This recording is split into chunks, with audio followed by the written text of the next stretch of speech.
Hey guys, welcome back to another video, and in today's video we're doing the Shrine of Secrets review for the 7th of April 2021. Excuse me if you can hear my PS4 in the background, it is very loud at the moment. I'm working on getting it quieted down because it has all like the fluff in it and stuff, so I've got like the compressed air you need and everything, so hopefully when I have a bit of free time I'm going to sort it out so the PS4 doesn't sound like it's constantly about to explode. So, this is the series where we go the Shrine of Secrets in Dead by Daylight. There are 2 killer perks and 2 survivor perks. We go over what they do, how they work, how the perk changes as you tier it up, what characters they come with, and at the end I'll give my thoughts on which ones you should buy with iridescent shards. This shrine basically exists to have a selection of perks on there, and you can use your hard-earned iridescent shards to buy one if you don't want to buy the character, or like the character's got one good perk and the other one's really bad and you just want the good perk, you know, things like that. But this is just my opinion as well. I've been playing the game for a long time, so I just use my knowledge to guide you in which ones I think are worth it, and like, you know, which ones you should just rather level up the character, which ones you shouldn't have at all. So yeah, let's just get straight into it, I think. This week is not anything spectacular, but whatever. So, first of all, we have Beast of Prey, which is a Huntress perk, and this, I think, is the only perk that surrounds Bloodlust. I don't think there's anything else that like ties in with that concept. But basically, you get the undetectable status effect after you gain Bloodlust Tier 1. The status effect is removed once you lose Bloodlust, and you gain 30% more blood points for actions in the Hunter category.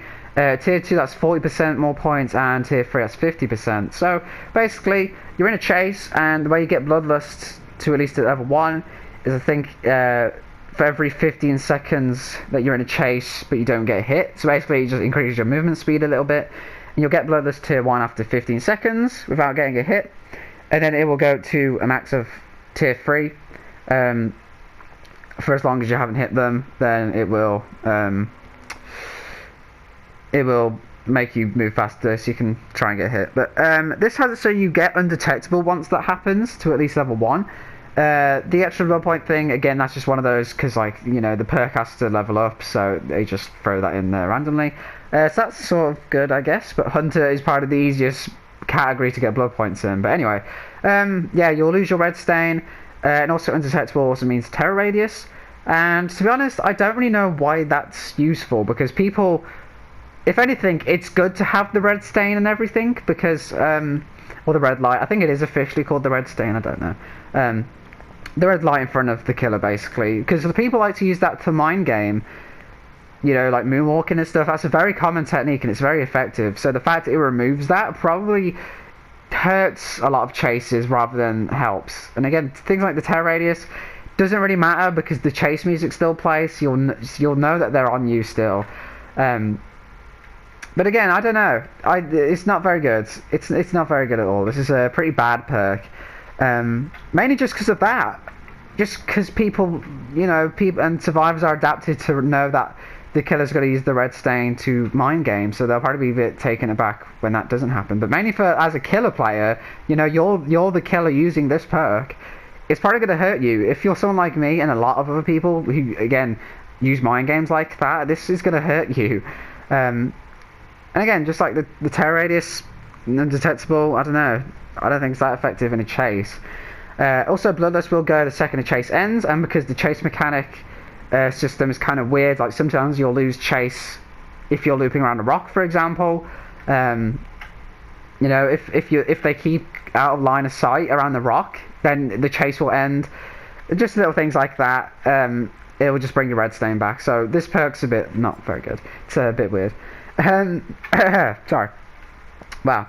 Next up we have Blood Warden, which is a Freddy perk, and yeah, again, this one is good, but it's really situational. So basically, this will have it so, well, once all the gens are done, the Blood Warden will become active, and the auras of any survivors located within the exit gate areas are revealed to you, so when they're in that little area, you know what I mean.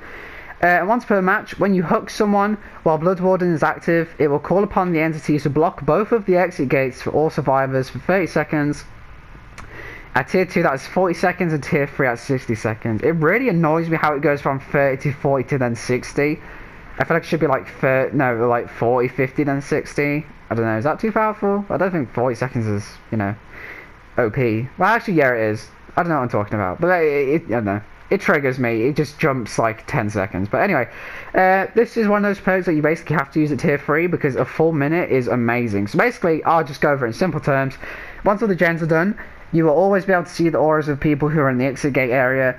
And once you hook someone, well, if you hook someone while at least one exit gate is open, it will block both of them for 60 seconds. So even if they open the second exit gate after you've hooked the person, that exit gate will get blocked. It doesn't, like, you know, maneuver around that. It will block both of them for that amount of time. People like to combo this with no-ed a lot because it helps you get the down easily that you need.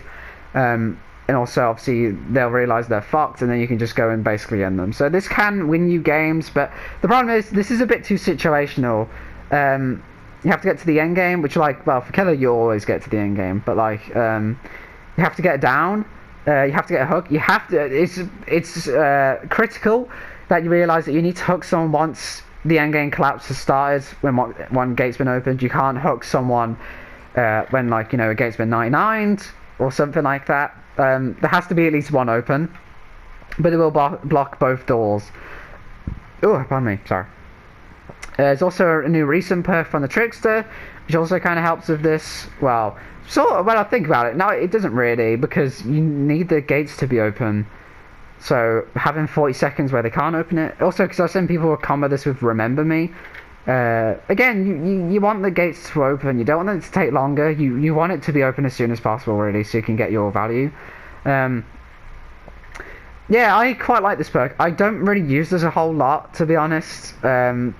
If I do, it is basically always with no-ed, but I don't think this is bad. I think this is like a pretty memey perk. This is very, like, niche. I probably wouldn't be using it for, like, serious games when you're trying to win and everything, though it can help sometimes. But again, it depends what the survivors are doing. And again, if there's only like two of the survivors left, sorry, and you have this, it's probably not that worth it. You know, it helps. This perk shines when there's multiple people thinking they're teabagging and about to escape, and then it's like, psych, you've got to wait a minute, bro. Yeah, so I think it's better with that if it only works, like, and obviously, again, if the whole team is dead, and I did say, oh, you have to get to endgame. Yeah, if you kill everyone before this, then this won't get any value. I just realised that. But yeah, okay. You get it. Okay, moving on. Next up we have Dead Hard, which is a David perk, and this is a very infamous perk. I feel like a lot of people know what this is, so I won't spend too long on it. Basically, this is the E to outplay button, or technically for me it's the X to outplay, but I just love saying this is the E to outplay button. While injured, you can basically dash forward a bit. It, like, dashes forward, and you will avoid damage in that whole thing.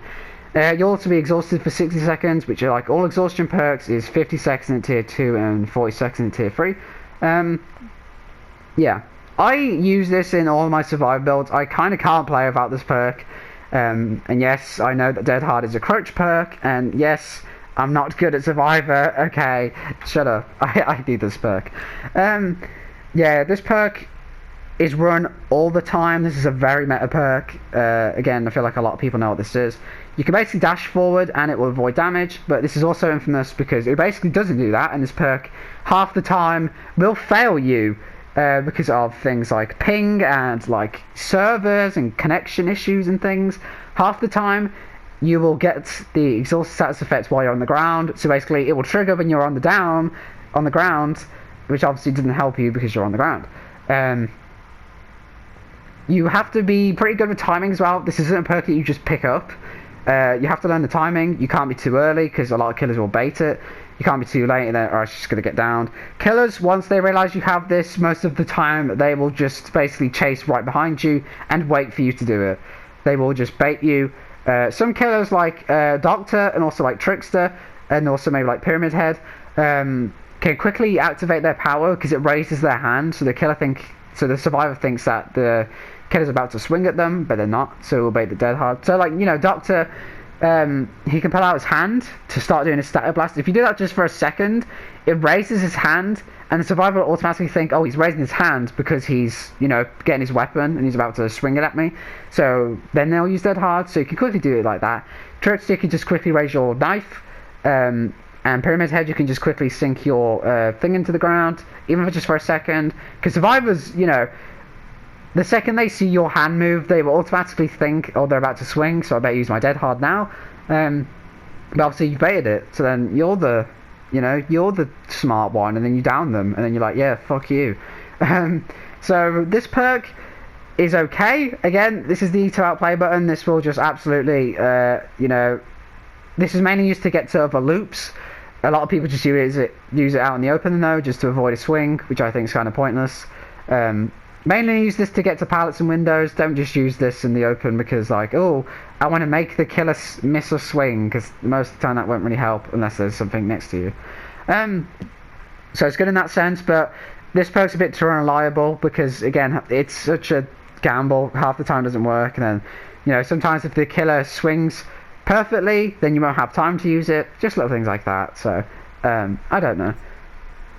And finally we have Technician, which is a Feng perk, and basically the noises caused by your repairs and their hearing distance are reduced by 8 meters. Honestly, I think that's the best part of this perk. I think the best part of this perk is the fact that the noises like that get reduced by 8 meters. Even though Surveillance will counter this, because Surveillance will increase the hearing of those noises by 8 meters, so basically we'll just cancel that out.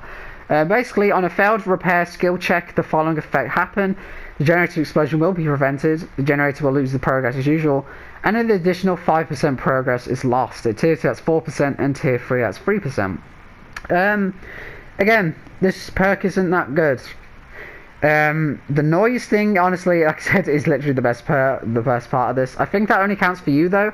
So if you're on a people with gens, the killer will still hear that extra 8 meters, but if not, then, you know, sometimes you can bait that, and sometimes they won't check because they're like, oh, it's not, you know, I can't hear anything, so it's fine. But there's also, yeah, this only counts for gens. I know some people think for some reason that it counts for healing and stuff. No, because again, it doesn't really work like that. Basically, yeah, this only works on gens. The explosion will be prevented, so it won't do the loud noise notification, sorry, for the killer. But it will still lose the progress as usual, and it will lose even more progress. So I think usually I kind of justify perks like this because I'm like, oh, it's good for beginners, but even for a beginner, you shouldn't. You'll have to get used to the fact that, like, you know, missing skill checks is going to alert the killer where you are, and it will make you lose progress. This perk will kind of get you used to it, like the idea that, oh, you know, I'll never alert the killer because I'm using this. You have to, like, not use that mindset. You have to realize that you can't just use this perk all the time because, you know, and again, this hurts as well because the progress, well, for one, the gem loses the progress as usual, which I think is like 10%, is it? I'm not sure. And it makes you lose even more progress. Now, tier 3, this is 3%. 3% isn't, it doesn't sound like a lot, but it is. And again, combined with like the normal regression that you lose when you miss the skill check, that's bad. That adds up. That's bad. So not only are you, you know, kind of getting used to not worrying about the loud noise notifications, you're making your gen lose even more progress. And again, skill checks aren't that difficult unless you're playing against like a doctor or like a distressing unnerving presence kind of thing. You can hit skill checks fine, you know, like, you know. Yeah, okay, I'm done. Now I'm gonna go for which ones I think you should buy, and I'm not really feeling any of these. Dead Hard is a good survivor perk, but again, it's a bit too unreliable sometimes because of like not matchmaking, but like servers and things like that. David also has no Miva and regular forever, and he is a free character. I think he is. But like, yeah, I don't know. I'm not really feeling. It's a good perk, but it's not a perk that I would spend 2,000 shards to get, if you know what I mean. Technician, again, hurts you more than it does. You can't really justify it with the beginner thing, because, again, it even hurts that. Beast of Prey, again, also kind of hurts you, and that's just not a good thing. Huntress's perks, honestly, are really not that good. She has Territorial, which I think was on last week, or the week before, and Hex Huntress Lullaby. All of her perks aren't good at all, hence why I don't have any of them unlocked yet. Blood Warden is probably the closest one, I would say, but I think I don't know, if you're like a memer and you just want something to meme with or experiment with, go for it. But mostly no. But this is like quite the best quotation best perk on the shrine. Like I said, it's not amazing. It's nothing, wild. We had bloody borrowed time last week, I think, didn't we? So yeah. So mainly don't buy anything from this shrine, except Lord's Warden if you really, really want it. But that is just like, if you think you'll have fun with it and if you'll use it a lot. Which honestly, like I said, I've had that perk for ages and I've used it probably about 4 times. So guys, that's going to do it for this video. I hope you enjoyed. I actually got this one out on time, so yay me. And I will see you in the next one.